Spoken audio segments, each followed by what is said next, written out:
இந்த free fire BGMI இத மாதிரி பிளேயர்ஸை கூப்பிட்டு செஸ் விளையாட விட்டா எப்படி இருக்கும்? இந்த 2 பேர் இருக்காங்களா, இவங்க வந்து ஆக்சுவலா ஸ்ட்ரீமர்ஸ், கேம் எல்லாம் லைவ் ஸ்ட்ரீம் பண்றவங்க. யதார்த்தமா அவங்க லைவ் ஸ்ட்ரீம்ல போயிட்டு இத மாதிரி 1v1 செஸ் டான்ஸ் சேலஞ்ச் அப்படின்னு போட்டுருது. அதுக்கு ரியாக்ஷன் பாருங்களேன்.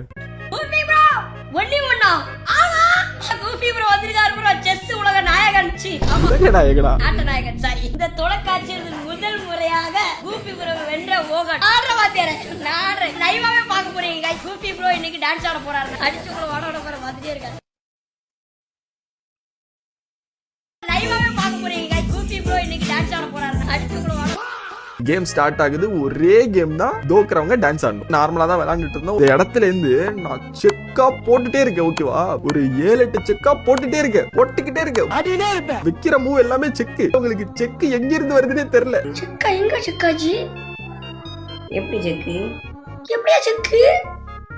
நீ முடிய போற பங்கு. அப்புறம் அதே மாதிரியே செக் வச்சு மேட் அடிச்சிட்டேன். மேட் அடிச்சதுக்கு ரியாக்ஷன் பாருங்களேன்.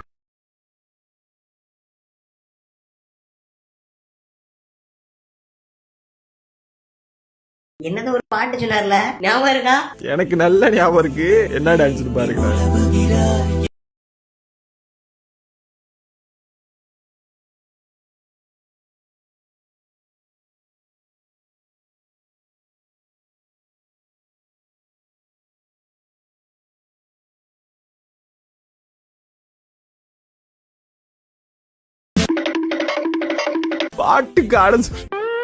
பாட்டுக்கு ஆட சொன்னா அந்த ஆளு பாருங்களேன், அந்த வெள்ள சொக்காவ பாட்டுக்கு ஆட சொன்னா அந்த ஆளு பாட்டுக்கு ஆடுறாரு. தினம் தினம் ஞாபகம் வந்து ரணம் ரணம் தந்ததே.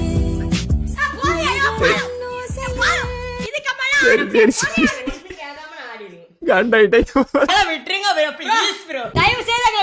இல்ல ஸ்டார்டிங்ல என்னமோ சொன்ன மாதிரி இருந்தது. ரீவைண்ட் பண்ணு. லைவாவே பார்க்க போறீங்க. கூபி ப்ரோ இன்னைக்கு டான்ஸ் ஆட போறாரு. அடிச்சுக்குள்ள வாட போற மாதிரியே இருக்கு. ஆணவத்தையும் அக்கிரமத்தையும் அழிக்கிறதுக்கு பூமியில ஒருத்தர் பிறந்திருப்பான்டா. அவன் நிச்சயமா